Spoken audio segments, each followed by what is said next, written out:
College মাঠে বন্ধুদের সাথে বসে বসে আড্ডা দিচ্ছি। ক্লাস করার ইচ্ছা আজকে নেই বললেই চলে। আতিফ বলে, বন্ধু, আজকে চল না কোথাও থেকে ঘুরে আসি। এই দুপুরবেলা তোর ঘুরতে ইচ্ছে করছে? মাঠে গাছের ছায়া আছে বলে বুঝতে পারছিস না?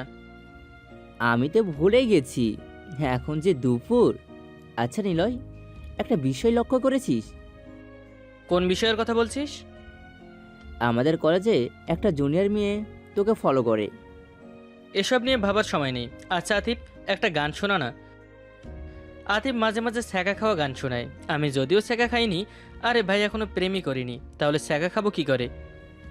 মন চাই তোমায় দেখতে বন্ধু, তুমি অনেক দূরে, ভাবতে খুব অবাক লাগে তুমি অন্যের ঘরে।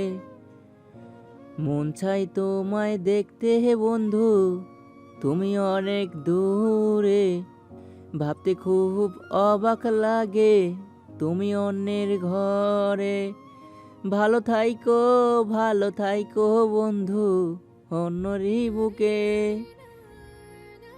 আহা, তোর গান শুনে আমার ইচ্ছে করছে তোকে বেস্ট ছ্যাঁকাখোরের অ্যাওয়ার্ডটা দিতে। ধুর শালা, কাটা ঘায়ে লবণ মেখে দিচ্ছিস। তুই তো ভালো করেই জানিস এটাই আমার কাজ। আচ্ছা চল কিছু খেয়ে আসি, খুব ক্ষুধা পেয়েছে। এতক্ষণে মনের মতো একটা কথা বলেছিস, আমার খুব ক্ষুধা পেয়েছে। তাহলে এটা মনের মতো কথা হলো কি করে? ক্ষুধা যখন পেটের পেয়েছে তাহলে এটা হবে পেটের মতো কথা। তোর কাছে যত সব আজগুবি কথাবার্তা। আচ্ছা চল এখন। চলুন রেস্টুরেন্টে যেতে যেতে আমরা পরিচিত হয়ে নেই। আমি নিলয় আহমেদ, আব্বু নয়ন আহমেদ। আমার আব্বু কোনো নামকরা ব্যবসায়ী নয়, একজন খেটে খাওয়া মানুষ, রিক্সা চালক আমার আব্বু। আব্বুর স্বপ্ন আমাকে একজন ডক্টর বানাবে, তাই দিনরাত মাথার ঘাম পায়ে ফেলে পরিশ্রম করে। আমিও লেখাপড়ার পাশাপাশি কয়েকটা টিউশনি করাই, এতে করে আমার লেখাপড়ার খরচ হয়ে যায়। আর আতিফ আমার বেস্ট ফ্রেন্ড, আমাকেও নিজের ভাইয়ের মতো ভাবে। আতিফ বড়লোক বাবার ছেলে, কিন্তু ওর মধ্যে সেই ব্যাপারটা নেই। আতিফ খুব ভালো আর শান্ত। রিয়া নামে একটা মেয়েকে ভালোবাসতো, কিন্তু মেয়েটা ভালো ছিল না। আরও কয়েকটা ছেলের সাথে সম্পর্ক ছিল, তাই আতিফ সম্পর্কটা শেষ করে দেয়। যা হোক, আমরা রেস্টুরেন্টে চলে এসেছি। হালকা কিছু খেয়ে রেস্টুরেন্ট থেকে বের হয়ে আবার কলেজে চলে আসি। কলেজ গেট দিয়ে ঢুকতেই কারোর সাথে ধাক্কা খাই, অপর পাশের মানুষটা পরে যাবার আগেই ধরে ফেলি। নিলয়কে খুঁজতে খুঁজতে কলেজে গেট দিয়ে বের হচ্ছিলাম, তখনই দেখি নিলয় গেট দিয়ে ঢুকছে।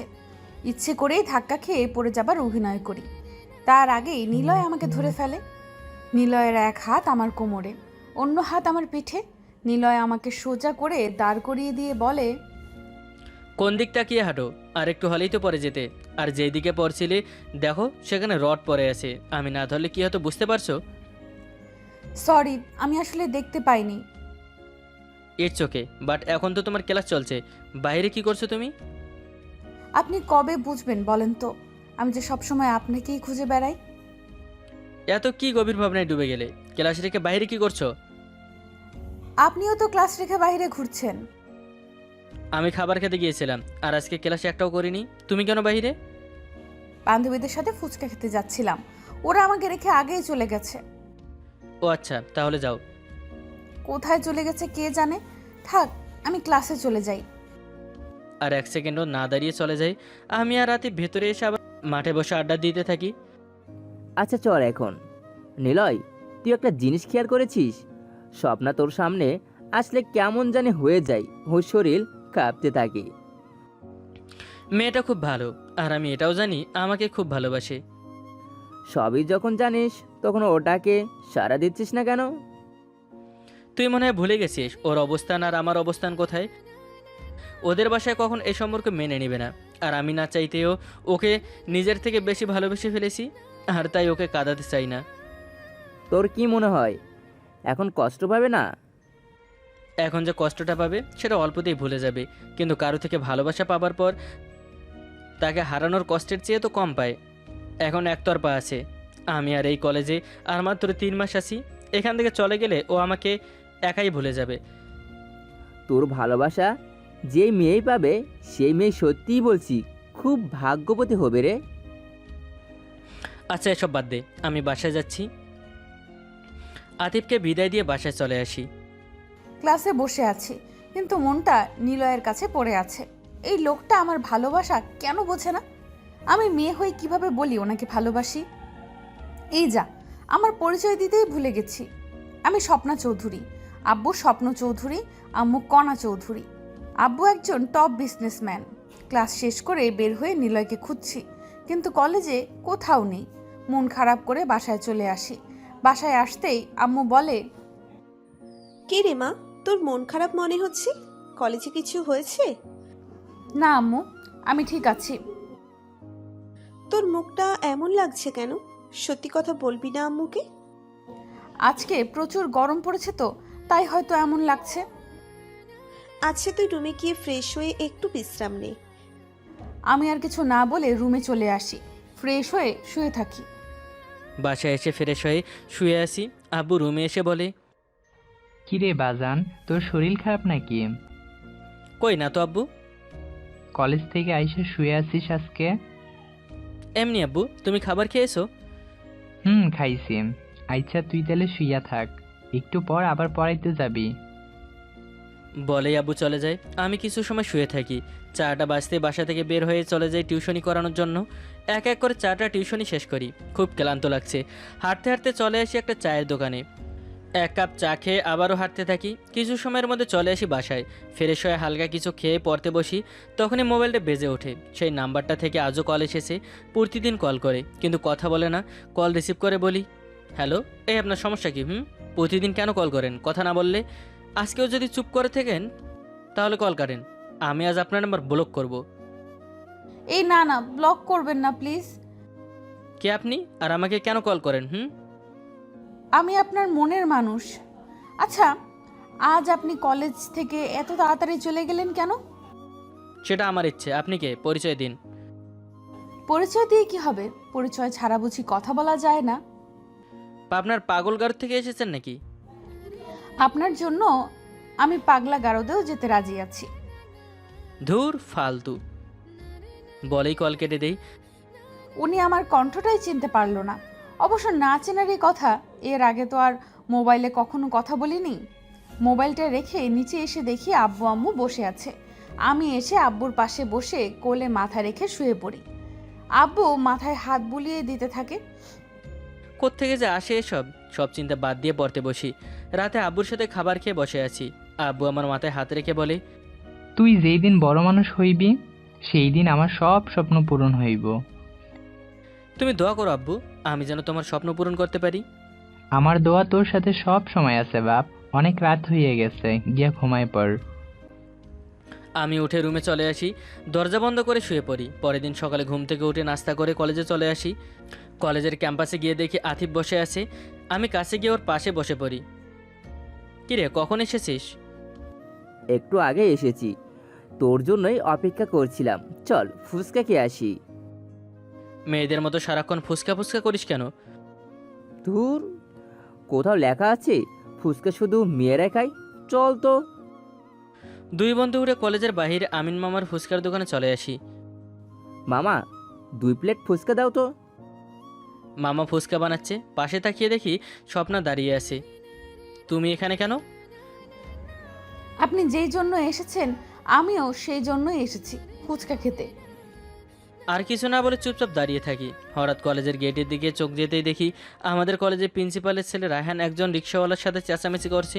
রাগারাগি করতে করতে একসময় লোকটার গায়ে হাত তোলে। আমি দৌড়ে গিয়ে কাছে যেতে আমার রক্ত মাথায় চেয়ে যায়। রিক্সা চালক আর কেউ নয়, আমার আব্বু।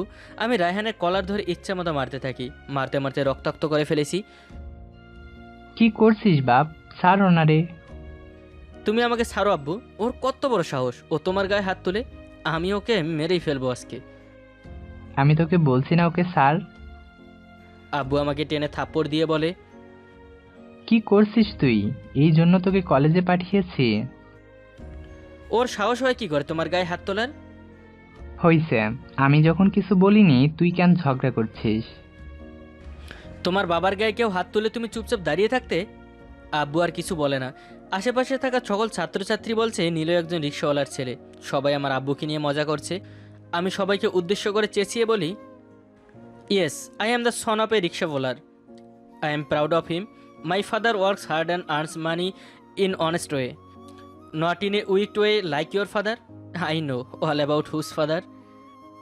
নিলয়ের কথা শুনে খুব ভালো লাগলো। আজকালকার ছেলেরা তো লজ্জা পাবে বলে নিজের বাবার পরিচয় দেয় না, আর নিলয় গর্ব করে নিজের বাবাকে সবার সামনে পরিচয় করিয়ে দিল। এই জন্যই এই মানুষটাকে এতটা ভালোবাসি। নিলয়ের কথা শুনে সবাই মাথা নিচু করে দাঁড়িয়ে আছে। যে ছক্কা মেরেছে সবার মুখ বন্ধ হবারই কথা। আব্বুর চোখ থেকে পানি পড়ছে। আমার কাছে এসে আমার গালে কপালে চুমু দিয়ে শক্ত করে জড়িয়ে ধরে। আমিও আব্বুকে শক্ত করে জড়িয়ে ধরি। আতিফ এসে আব্বুকে বলে, এ আব্বু, তোমার আর এক ছেলে কিন্তু এখানে আছে। আতিফ আমার আব্বুকে সবসময় আব্বু বলেই ডাকে। আব্বু আমাকে আর আতিফকে জড়িয়ে ধরে। একটু পর দুজনকে ছেড়ে দিয়ে দুজনের কপালে চুমু দিয়ে বলে, আমি সত্যি খুব ভাগ্যবান তোদের মতন দুইটা রত্ন পেয়ে। আচ্ছা আমি এখন যাই, তোরা ক্লাসে যা। দাঁড়াও আব্বু, তোমার পাওনা নিয়ে যাও। বলে রায়হানের কাছে গিয়ে আব্বুর ন্যায্য ভাড়া নিয়ে আব্বুর হাতে দিয়ে দেই। আব্বুর চোখে পানি মুছে চলে যায়। আতিফ আর আমি কলেজে ঢুকতে গেলে স্বপ্না এসে আমাদের সামনে দাঁড়ায়। এমন করে সামনে এসে দাঁড়ালে কেন? আপনি সত্যিই খুব ভালো। আজ আপনি যেটা করলেন তার জন্য আপনার প্রতি আমার সম্মান আরও বেশি বেড়ে গেছে। আপনার আব্বু সত্যিই খুব ভাগ্যবান। আমি এই পৃথিবীর সবচেয়ে বড় ভাগ্যবান। ক্লাসের সময় হয়ে গেছে, যাও ক্লাসে যাও। বলে উনি আতিফ ভাইয়াকে নিয়ে চলে যায়। আমি কাল ওনাকে আমার মনের কথা বলবো বলে ঠিক করি। মনের মধ্যেই এক বস্তা খুশি লইয়া ক্লাসে চলে আসি। এক এক করে সবগুলো ক্লাস শেষ করি। ক্লাস শেষ করে বের হয়ে আমি আর আতিফ কলেজ থেকে বের হতে গেলে আবার স্বপ্না এসে আমার সামনে দাঁড়ায়। আবার কি হয়েছে? কাল একটু তাড়াতাড়ি কলেজে আসবেন, আপনার সাথে একটু কথা ছিল। কি বলবে এখন বলো। আজকে না, কালকে বলবো। আপনার জন্য আমি কলেজের পুকুর পাড়ে অপেক্ষা করব। ঠিক আছে, আসবো। এখন বাসায় চলে যাও। স্বপ্না মুচকি হেসে চলে যায়। দুজনে আবার হাঁটতে থাকি। আতিফ বলে, আমার কি মনে হচ্ছে জানিস নিলয়? আমাকে কি তোর জ্যোতিষী মনে হয়? তোর কি মনে হচ্ছে আমি কি করে বলবো? আরে আমি সেটা বলছি না, আমার কেন জানি মনে হচ্ছে কাল স্বপ্না তোকে প্রপোজ করবে। কালকের এটা কালকে দেখা যাবে, এখন চল বাসায় যেতে হবে। এরপর আতিফের বাইকে করে বাসায় চলে আসি।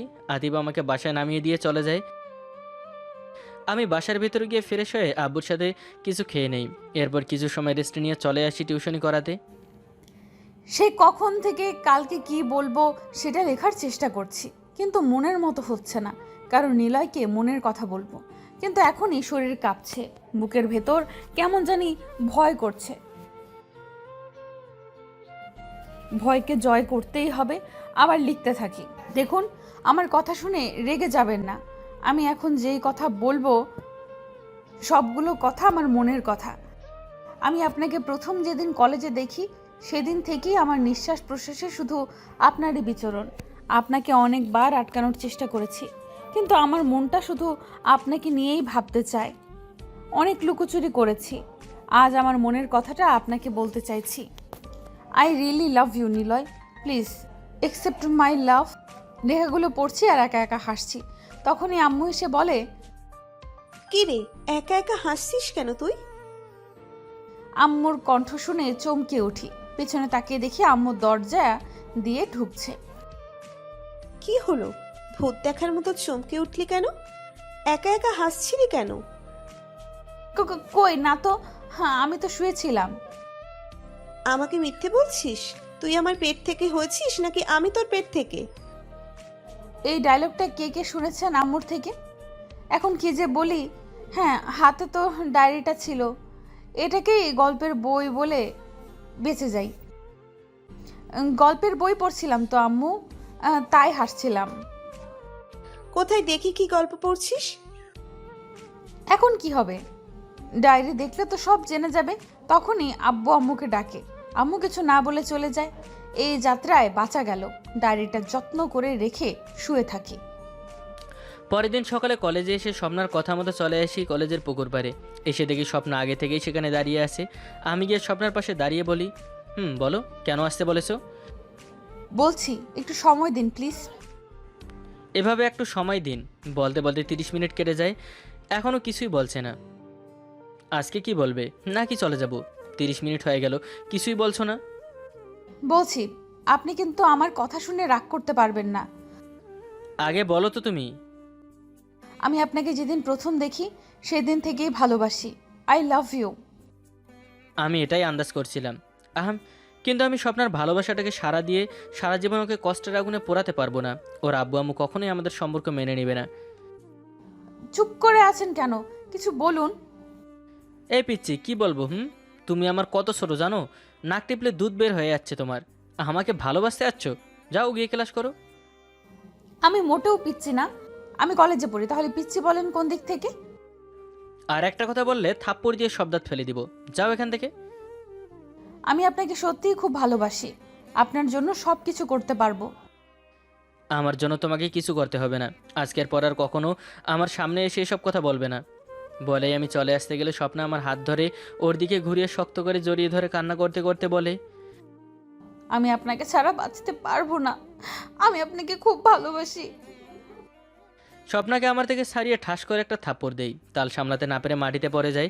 অশ্রু সজল চোখে আমার দিকে তাকিয়ে আছে। ওকে কষ্ট দিয়ে নিজেই সেই কষ্টের তীব্রতা বুঝতে পারছি। আজকে যদি ওকে আমি ফিরিয়ে না দিতে পারি তবে সারা জীবন কাটতে হবে। কি পেয়েছো তুমি? লজ্জা শরম কিচ্ছু নেই? আজকের পর কখনো ভুল করে আমার আশেপাশে আসবে না। আমি তোমার মতো মেয়েকে ভালোবাসি না, বুঝছো?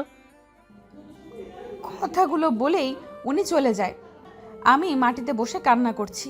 ভালোবাসা পাওয়ার আগেই হারিয়ে ফেলবো যদি জানতাম, তাহলে কখনোই ভালোবাসতাম না। এইভাবে হারতে হবে বুঝতে পারিনি। ঠিক আছে, আপনার কথা আমি রাখবো। আজকের পর আর কখনো আপনার সামনে আমি আসবো না। এই শহর ছেড়ে চলে যাব অনেক দূরে। আপনার সামনে আসলে নিজেকে সামলাতে পারবো না। চোখের পানি মুছে বাসায় চলে আসি। বাসায় আসতেই আম্মু বলে, কি রে মা, তোর চোখে পানি কেন? কি হচ্ছে তোর? আমি আম্মুকে জড়িয়ে ধরে কান্না করে দিই। আম্মু আম্মাকে কান্না করতে দেখে ঘাবড়ে যায়। এর আগে আমাকে কখনো কান্না করতে দেখেনি। মা, তোর কি হয়েছে বল আমাকে। কে কি বলেছে তোকে? আমি আম্মুকে সব বলি। সব শুনে আম্মু বলে, কাঁদিস না মা, যে তোর ভালোবাসা বুঝতে পারিনি সে কারো ভালোবাসা পাওয়ার যোগ্যই নয়। আমি এখানে থাকবো না আম্মু। এখানে থাকলে আমি ওনাকে ভুলতে পারবো না। আমি লন্ডনের চাচ্চুর কাছে চলে যাব। তুই আমাদের ছেড়ে চলে যাবি? আমরা তোকে ছাড়া কিভাবে থাকবো? এখানে থাকলে আমি বাঁচতে পারবো না আম্মু। ঠিক আছে, আমি তোর আব্বুর সাথে কথা বলছি। আম্মুকে ছেড়ে রুমে চলে আসি। দরজা বন্ধ করে বিছানায় শুয়ে কান্না করে যাচ্ছি। এখন কেন চোখের পানি ফেলছিস? মেয়েটাকে আঘাত করার আগে বুঝিসনি? মেয়েটা কত আশা নিয়ে তোকে ভালোবেসে বলল, আর তুই আগে কি হবে না হবে সেটা ভেবে মেয়েটাকে ফিরিয়ে দিলি। আমি কি করব তুই বল? ওরা কোথায় আর আমি কোথায়? আমাদের দুজনের মাঝে আকাশ পাতাল পার্থক্য। তাহলে আর কি, এখন বাসায় গিয়ে নাচ। বলেই আতিফ চলে যায়। আমি চোখের পানি মুছে বাসায় চলে আসি। এভাবে দেখতে দেখতে 7 দিন কেটে যায়। এর মধ্যে কলেজে যাওয়া হয়নি। কি রে বাপ, তোর কি শরীর খারাপ? কই না তো আব্বু, আমি ঠিক আছি। আজ 1 সপ্তাহ ধরে তুই কলেজ যাচ্ছিস না, বাসা থেকে বের হচ্ছিস না, ঠিক মতন খাচ্ছিসও না, মুখটাও কেমন শুকনো শুকনো হয়ে গেছে। আমি ঠিক আছি আব্বু, কালকে থেকে আবার কলেজে যাব। আব্বু কিছু না বলে চলে যায়। পরের দিন কলেজে এসে আতিফের থেকে জানতে পারি স্বপ্না লন্ডন চলে গেছে। ধীরে ধীরে সময় যেতে থাকে। আমি আবার আগের মতো পড়াশোনায় মনোযোগী হই। তবে স্বপ্নাকে ভুলতে পারছি না। দেখতে দেখতে কেটে যায় 10টা বছর। আমি লেখাপড়া শেষ করে আজ একজন প্রতিষ্ঠিত ডক্টর হয়েছি। আব্বুর স্বপ্ন সত্যি করতে পেরেছি। সব কিছু সত্যি হয়েছে, তবুও একটা শূন্যতা রয়েই গেছে। সেই শূন্যতার নাম স্বপ্না। আতিফ লেখাপড়া শেষ করে ওর আব্বুর অফিসের এমডির পদে নিয়োগ হয়েছে। 3 বছর আগে আয়শা নামে একটা মেয়েকে বিয়ে করেছে। আজ শুক্রবার, হসপিটালে যাব না, তাই অনেক সময় ঘুমিয়ে নিচ্ছি। ডক্টর যদি এত সময় ঘুমায় তাহলে রোগীর কি হবে? আব্বুর কথা শুনে উঠে বসে বলি, আজ হসপিটালে যাব না আব্বু। খুব ভালো হয়েছে। আচ্ছা শোন, আমি তোর বিয়ে ঠিক করেছি। তোর তো আর সময় হয় না। আজকে তোকে বলো আব্বু, কি জন্য আজ হসপিটালে যেতে নিষেধ করলে? আমি তোর বিয়ে ঠিক করেছি, আজকেই বিয়ে হবে। আমি তোর কোনো কথাই শুনতে চাই না। উঠে ফ্রেশ হয়ে রেডি হয়ে নে। যা, আমাকে তো কিছু বলার সুযোগই দিল না। কি আর করার, আব্বুর কথাও ফেলতে পারবো না। উঠে ফ্রেশ হয়ে আব্বুর সাথে চলে আসি বড় এক বাসায়। কিছু বুঝে ওঠার আগে আমাকে জবাই করা শেষ। মানে বিয়ে করিয়েই ছাড়লো। পাশেই বসে আছে আমার যার সাথে বিয়ে হয়েছে। স্বপ্না সারা জীবনের মতো আমার জীবন থেকে হারিয়ে গেল। কিছু সময় পর বউ নিয়ে বাসায় চলে আসি। আতিফের বউ আমার বউকে আমার রুমে নিয়ে আসে। বাসর রাতে জায়গায় বাসর দিন হচ্ছে। আমি আতিফের সাথে কিছু সময় গল্প করি। কিছু সময় পর আতিফ ঠেলে ভিতরে ঢুকিয়ে দেয়। আমি দরজা বন্ধ করতেই বউ আমার বেড থেকে নেমে ঘোমটা খুলতে আমি হাঁ করে আসি। এটা আর কেউ নয়, স্বপ্না। তো তুমি এখানে কি করে? তিন কবুল বলে নিয়ে এসে এখন জিজ্ঞেস করছেন আমি এখানে কি করছি? এটা কি করে হলো? তুমি এখনো বিয়ে করোনি? কারোর জন্য অপেক্ষা করছিলাম। কিন্তু এটা কি করে হলো সেটাই তো বুঝতে পারছি না। আতিফ ভাইয়ার থেকে সব শুনেছি, কেন আপনি সেদিন আমার সাথে অমন করেছিলেন। আপনিও আমাকে ভালোবাসতেন। অবশেষে আমরা এক হলাম। স্বপ্না দৌড়ে এসে আমাকে জড়িয়ে ধরে। এরপর আমরা ব্যস্ত হয়ে যাই। আজকের মতো আসছি, আল্লাহ হাফেজ। এই জয়, ওঠো। আর কত ঘুমাবে? কলেজে যাবে না? প্লিজ ভাবি, আর একটু ঘুমাতে দাও, একটু পর উঠছি। আজ না তোমার এক্সাম আছে 10টায়? এখন কিন্তু 9টা বাজে। লেট হলে আবার বলো না আমি কেন ডাক দিলাম না। এই কথা শুনে একলাপে উঠে বসে ভাবিকে বলি, কি 9টা বাজে? ইস রে, লেট হয়ে গেল। দেখি শরত ভাবি। বলে বিছানা থেকে উঠে এক দৌড়ে ওয়াশরুমে চলে যাই। ভাবি আমার কাণ্ড দেখে হাঁটছে। একটু পর ফ্রেশ হয়ে এসে মোবাইল হাতে নিয়ে দেখে 8টা বাজে। এটা কি হলো? ভাবি তো বললো 9টা বাজে। আমার মোবাইলেই কি টাইম ভুল নাকি? ভাবি, তোমার মোবাইলটা দাও তো। কেন, মোবাইল নিয়ে কি করবে? আমার মোবাইলে তো এখন সময় দেখাচ্ছে 8টা। ঠিকই দেখছো, এখন 8টাই বাজে। তুমি উঠছিলে না, তাই একটু মিথ্যা বললাম। ভাবি, আমার আরামের ঘুমটার হারাম করার কি দরকার ছিল? এখনো খাবার খেয়ে কিছু সময় পরে তারপর এক্সাম দিতে যাবে। বলেই ভাবি চলে যায়। আচ্ছা আবির ভাই, এই ভাবিগুলো এমন হিটলার হয় কেন বলে দিয়েন তো। রুম থেকে বের হয়ে নিচে এসে আমি, ভাবি আর আম্মু খাবার খেয়ে নেই। এরপর রুমে এসে একটু সময় পরে চলে যাই এক্সাম দিতে। সিট খুঁজে বসে পড়ি। একটু পর স্যার এসে পরীক্ষার পেপার দিলে লিখতে শুরু করি। চলুন এই ভাগে পরিচয়টা দিয়ে দেই। আমি জয় খান, বড় ভাই জীবন খান। ইতালি থেকে আজ 6 বছর। ভাইয়া দেশে আসতে পারছে না, তার নাকি আকামার জন্য কি প্রবলেম হচ্ছে। আব্বু মারা গেছে আমি ছোট থাকতে।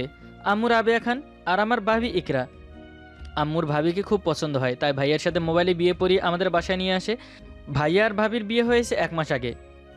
আর আমি এবার ইন্টার সেকেন্ড ইয়ারে পড়ি। আজ ফাইনাল এক্সাম, বাকি কথা পরে হবে। এবার গল্পে ফিরি।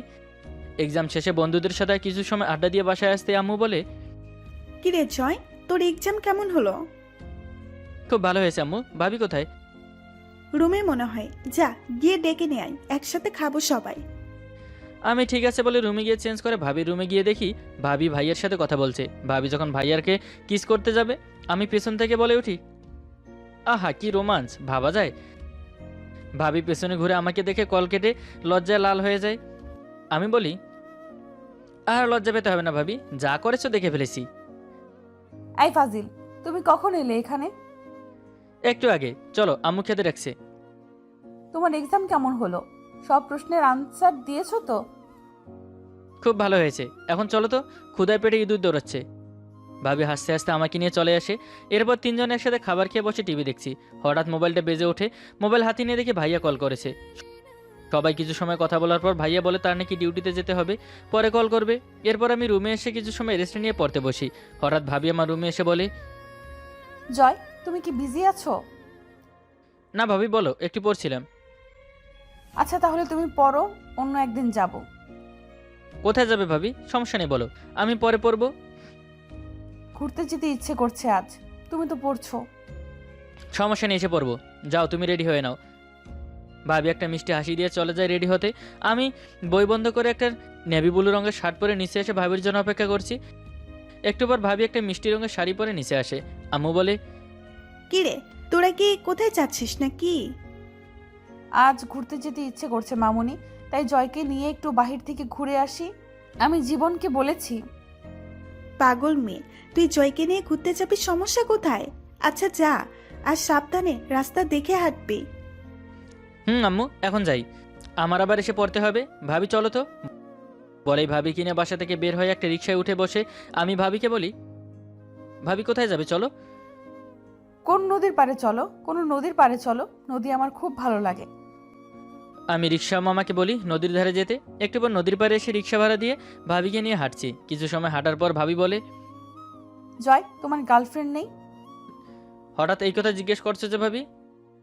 আমাকে তো সব কিছুই বলো, শুধু কখনো তোমার গার্লফ্রেন্ডের কথা বলনি, তাই জানতে ইচ্ছে হলো। এসব ঝামেলায় আমি নেই। আমার বন্ধুরা প্রেম করে সারাদিন ওদের গার্লফ্রেন্ডে পেরায় থাকে, আমাকে দিয়ে এসব হবে না।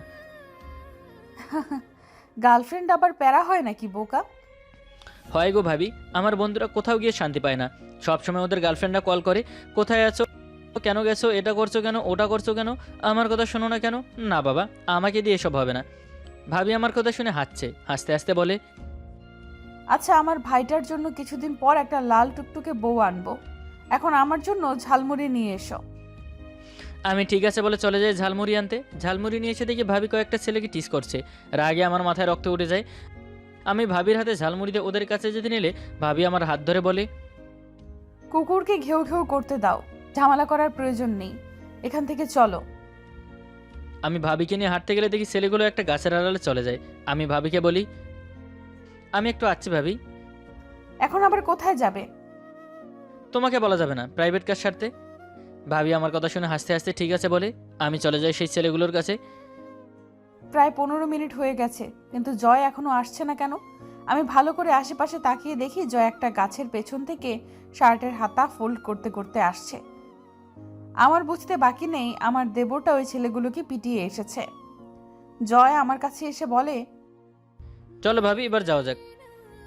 কি প্রয়োজন ছিল ছেলেগুলোকে পেটানোর? আমার ভাবিকে টিস করবে আর আমি ছেড়ে দিব নাকি? এখন চলো তো, এখানে থেকে আর কাজ নেই। বলে ভাবিকে নিয়ে আর কিছু সময় ঘোরাঘুরি করে বাসায় চলে আসি। বাসায় এসে আম্মুর সাথে কিছু সময় গল্প করে রুমে গিয়ে পড়তে বসি। দেখতে দেখতে আমার পরীক্ষা শেষ হয়ে যায়। বিকেলে বাসার সাথে বসে মোবাইলে ফ্রি ফায়ার গেমস খেলছি, তখনই একটা আননোন নাম্বার থেকে কল আসে। খেলার মধ্যে কল এলে কার না রাগ উঠবে? আবির ভাই বলেন তো। কল কেটে দিয়ে আবার খেলতে শুরু করি। আবারও একই নাম্বার থেকে কল আসে। রাগে কল রিসিভ করে বলি, এই মিয়া, কল কেটে দিচ্ছি দেখেন না, বারবার কল করে যাচ্ছেন, তাড়াতাড়ি বলেন কি হয়েছে। লোকটা যা বলে শুনে আমার মাথায় আকাশ ভেঙে পড়ে। লোকটা জানে ভাইয়া নাকি আজ ডিউটি থেকে আসার সময় রোড অ্যাক্সিডেন্টে মারা যায়। ভাইয়ের সাথে নাকি আরও 10 জন মারা গেছে, আর 3 দিনের মধ্যে ভাইয়ের লাশ দেশে পাঠানোর ব্যবস্থা করছে। আমার হাত থেকে মোবাইলটা পড়ে যায়। সেখানে হাঁটু ভেঙে বসে কান্না করতে থাকি। একটু পর আমার কান্নার আওয়াজ শুনে ভাবি আর আম্মু ছাদে এসে আম্মু আমার সামনে বলে, কি বাবা, কি হয়েছে তোর? তুই কান্না করছিস কেন? কি হয়েছে জয়? তুমি এমন করে কান্না করছো কেন? আমাদের বলো কি হয়েছে। আম্মু একটা লোক কল করে বলল ভাইয়া নাকি। আর কিছু বলতে পারছি না, কান্নায় গলা ভারী হয়ে যাচ্ছে আমার। আম্মু কাঁপা কাঁপা কণ্ঠে বলে, কি কি হয়েছে আমার জীবনের? আই জয়, এভাবে কান্না করে আমাদের আর টেনশন করিও না, বলো কি হয়েছে। আম্মু ভাইয়া নাকি রোড অ্যাক্সিডেন্টে মারা গেছে, আর 3 দিন পর নাকি ভাইয়ার লাশ ওরা দেশে পাঠাবে। আমার কথা শুনে ভাবি আম্মু চিৎকার করে কান্না করে ওঠে। ভাবি কান্না করতে করতে বলে, না, এটা হতে পারে না, একটু আগে তো আমার সাথে কথা বললো। ভাবি ভাইয়ের মোবাইলে কল করতে একজন লোক ভাইয়ের কল রিসিভ করে ভাবিকে সব বলে। ভাবি শুনে ভাবি সেন্সলেস হয়ে পড়ে। যেতে নিলে আম্মু ভাবিকে ধরে বসে কান্না করতে থাকে। একটু পর আমি ভাবিকে কোলে করে তার রুমে এনে আমার রুমে এসে ভাইয়ের ছবির সামনে দাঁড়িয়ে কান্না করতে করতে বলি, এই ভাইয়া, তুই আমাকে কল কর না, কল করে বল ওই লোকটা যা বলেছে সব মিথ্যা, তোর কিছুই হয়নি, আমি তোকে ছাড়া থাকবো কি করে? তুই আমাকে কল করে বকা না দিলে আমি যে ভালো রেজাল্ট করতে পারবো না। একটাবার কল করে বল এইসব মিথ্যা। আরও অনেক কথা বলতে থাকি, কান্না করতে থাকি। এদিকে আম্মু ভাবি রুমে বসে কান্না করছে। কিছু সময় পর ভাবি চেঞ্জ ফিরতেই ভাবি আম্মুকে জড়িয়ে কান্না করে। পুরো বাসা থমথমে। দেখতে দেখতে কেটে যায় 3 দিন। আমি আজ এয়ারপোর্টে এসেছি ভাইয়ার লাশ নিতে। আরও অনেকে এসেছে তাদের প্রিয়জনদের লাশ নিতে।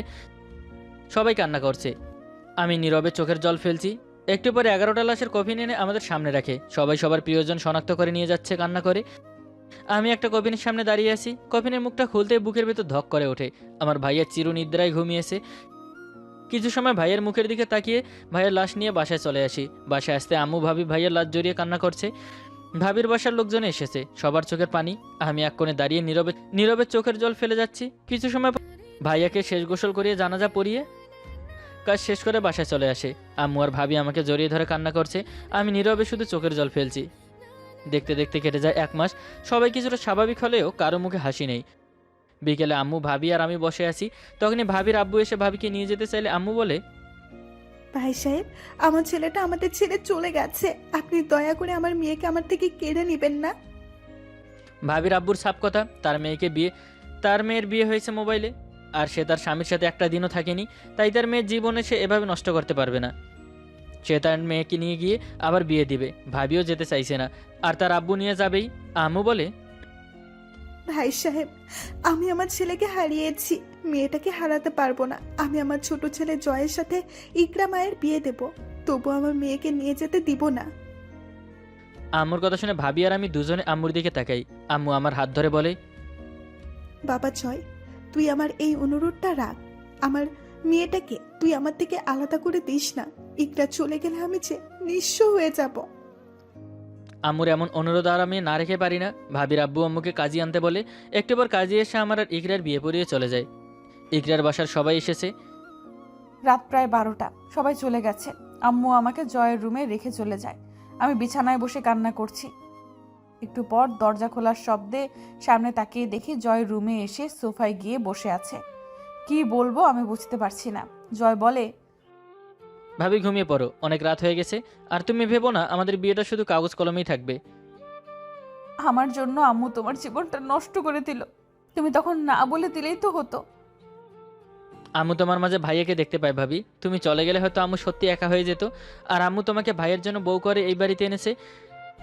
তোমার জীবনটাও তো নষ্ট হয়ে গেল ভাবি। আমাকে নিয়ে ভেবো না, ঘুমিয়ে পড়ো বলে আমি উল্টো পাশে হয়ে চোখ বন্ধ করে ফেলি। ইকরা কান্না করতে করতে ঘুমিয়ে যায়। পরের দিন সকালে ঘুম থেকে উঠে ফ্রেশ হয়ে নিচে এসে সবাই একসাথে খাবার খেয়ে নেই। সোফায় বসে আছি। আম্মু আমাকে আর ভাবিকে বলে, আমাকে তোরা মাফ করে দে। আমি নিজের কথা ভাবতে গিয়ে তোদের জীবনটা নষ্ট করে দিলাম। না আম্মু, এ কথা বলো না। আমি সত্যি অনেক ভাগ্য নিয়ে জন্মেছিলাম হয়তো, তাই তো তোমার মতো মা পেয়েছি। আমার একটা অনুরোধ রাখবি তোরা? এমন করে বলছো কেন আম্মু? বলো না কি বলবে। তোরা দুজনে নতুন করে জীবন শুরু কর, সব ভুলে গিয়ে। আম্মু একটু সময় তো লাগবে বলো। এতগুলো দিন যাকে ভাবি বলে রেখেছি তার সাথে হুট করে বিয়ে হয়ে গেছে। চাইলেই কি এত সহজে সব সম্ভব? আম্মু, জয় ঠিকই বলেছে, আমাদের একটু সময় দাও। ঠিক আছে, তবে তোরা যদি সবসময় এমন গোমরা মুখে থাকিস আমার কি ভালো লাগে বল? কই আম্মু, আমরা তো ঠিকই আছি। আরও অনেক কথা বলে আমি রুমে চলে আসি। একটু পর রুমে আসতে আমি বলি, আমাদের এখন থেকে আম্মুর সামনে স্বামী স্ত্রীর অভিনয় করতে হবে। আম্মুকে কিছুতেই বুঝতে দেওয়া যাবে না আমরা এই বিয়েটা মানি না। ঠিক বলেছ। আম্মু না হলে কষ্ট পাবে। এখন থেকে আমাদের আম্মুর সামনে হাসি মুখে থাকতে হবে। আরও বেশ কিছু সময় কথা বলে আমি ঘুমিয়ে যাই। এভাবে দেখতে দেখতে কেটে যায় 6 মাস। এখন সব কিছু স্বাভাবিক। ইকরা আর আমার মাঝে খুব ভালো বন্ধুত্ব গড়ে উঠেছে, কিন্তু হাজব্যান্ড ওয়াইফের সম্পর্ক হয়নি। আমি এই 6 মাসে না চেয়েও ইকরাকে ভালোবাসতে বাধ্য হয়েছি, কিন্তু ম্যাডাম আমাকে ভালোবাসে না। কি করব বুঝতে পারছি না। এর মধ্যে ইকরার এক খালাতো বোনের বিয়েতে এসেছি আজ। বিয়ে বাড়িতে অনেক মানুষ। ইকরা ব্যস্ত তার বোনদের নিয়ে। আমি একপাশে দাঁড়িয়ে মোবাইল টিপছি। হঠাৎ একটা মেয়ে এসে আমার সাথে কথা বলছে। দেখতে ভালোই, তাই আমিও কথা বলছি। একটু পর আমার মোবাইল নাম্বার চাইলে আমি মেয়েটার মোবাইল হাতে নেই। বোনদের কথা বলছিলাম, তখনই দেখি একটা মেয়ের সাথে জয় হেসে হেসে কথা বলছে, আবার মেয়েটার মোবাইল হাতে নিয়েছে। রাগে আমার মাথায় আগুন হয়ে গেল। জয়ের কাছে এসে হাত থেকে মোবাইলটা নিয়ে একটা আছাড় মারি। মেয়েটা আমার দিকে তাকাতেই আমি বলি, এই মেয়ে, তোর সাহস তো কম না, আমার হাজবেন্ডের সাথে টাঙ্কি মারতে এসেছিস? আর তুমি মেয়ে দেখলেই কথা বলতে হয়? এসো আমার সাথে। বলে আমার হাত ধরে টানতে টানতে ইকরা ওর রুমে এনে দরজা বন্ধ করে রাগি লোকে আমার দিকে তাকিয়ে বলে, ঘরে বউ থাকতে অন্য মেয়ের সাথে টাঙ্কি মারতে লজ্জা করে না তোমার? বউ কার? আমার? কোথায় বউ? আমার কি সত্যি বিয়ে হয়েছে? কে বউ মানে? এই তাহলে আমি কে? তুমি তো আমাদের এই বিয়ে মানো না, আর আমাকে ভালোবাসো না, তাহলে অন্য মেয়ের সাথে কথা বললে সমস্যা কোথায়? আর এই মেয়েটা কত সুন্দর ছিল, কি মিষ্টি করে আমার মোবাইল নাম্বার চাইলো, তুমি এসে সব শেষ করে দিলে। মেয়েটা খুব সুন্দর তাই না? মিষ্টি করে মোবাইল চেয়েছে, আমি এসে তোমার প্রেমের সমস্যা করে দিয়েছি। দাঁড়াও, এক্ষুনি আমি আম্মুকে কল করে সব বলছি। এই না না, আম্মুকে কিছু বলো না। আমি আর জীবনেও কোনো মেয়ের সাথে কথা বলবো না। যদি বলো তাহলে আমি তোমাকে মেরেই ফেলবো। বলে কান্না করতে করতে এসে আমাকে জড়িয়ে ধরে। আমি তো বোকার মতো হা করে আছি। একটু পর ইকরা বলে, জড়িয়ে ধরার জন্য কি এখন ইনভিটেশন দিতে হবে? জড়িয়ে ধরো শক্ত করে। আমি মুচকি এসে ইকরাকে জড়িয়ে ধরতেই ও আমাকে নিয়ে বিছানায় শুয়ে পড়ে। এরপর ইকরা আমার ওপরে শুয়ে আমাকে পাগলের মতো কিস করতে থাকে। আমি তো গ্রিন সিগন্যাল পেয়ে ইকরাকে নিয়ে ভেসে যাই সুখের শহরে। একটু পরে ইকরা আমার বুকের ওপর শুয়ে আছে। আমাদের গায়ে একটা পাতলা কাদা ছাড়া আর কিছু নেই। ইকরা আমার বুকে কিস করে বলে, এখনো বলতে হবে ভালোবাসি কি না? এতটা ভালোবেসে কেন এতদিন লুকিয়ে রেখেছিলে? তুমি যেমন বলনি কখনো, শুধু বোঝাতে চেয়েছো। আমিও তো কতবার বোঝাতে চেয়েছি, তুমি বুঝোনি। আমি কি করব? আমি সত্যি একটা মাথা মোটা। একটু পরে, বুঝছো? এখন চলো। ওই মেয়ে কি আমার থেকেও বেশি সুন্দর? আমার বউয়ের চেয়ে বেশি সুন্দর আর কেউই না, বুঝলে? তাহলে তখন বললে কেন ওই কথা? তোমাকে রাগানোর জন্য। তোমাকে তখন এই কথাগুলো না বললে এত সুন্দর একটা মুহূর্ত পেতাম? তবে রে পাজি, তোমাকে তো আজ। এরপর যা হলো আর বলতে পারবো না। আমরা আবার ইতিহাস করি, আপনারা ঘুমিয়ে যান। আজকের মতো বিদায় নিচ্ছি। ভালো থাকুন, ভালো রাখুন। ভালোবাসা, অবিরাম। আল্লাহ হাফেজ।